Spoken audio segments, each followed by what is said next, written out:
சிவராத்திரி எதுக்காக கொண்டாடுறோன்னு தெரியுமா? சும்மா கண்முழிக்கவா? இல்லை, இது நான் என்கின்ற ஆணவத்தை நெருப்பால் எரிச்ச ராத்திரி. ஒரு முறை படைக்கிற பிரம்மாவுக்கும் காக்கிற விஷ்ணுவுக்கும் யார் பெரியவர்னு சண்டை வந்துச்சு.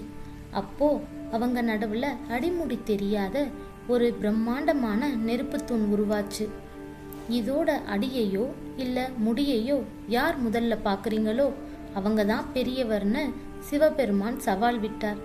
பிரம்மா அன்னப்பறவையா மாறி முடியை தேடி மேலே பறந்தார். விஷ்ணு வராக அவதாரம் எடுத்து அடியை தேடி பூமிக்கு அடியில் போனார். யுகம் யுகமா தேடியும் 2 பேராலையும் அதை கண்டுபிடிக்க முடியல. அவங்க கர்வம் அழிஞ்சது. அப்போ அந்த நெருப்பு தூண்ல இருந்துதான் சிவபெருமான் லிங்க வடிவமா வெளிப்பட்டார். அந்த கோப நெருப்பு குளிர்ந்து லிங்கமா மாறின அந்த ராத்திரி தான் மகா சிவராத்திரி. சிவனருள் பெற கமெண்ட்ல ஓம் நமச்சிவாயன்னு சொல்லிட்டு போங்க.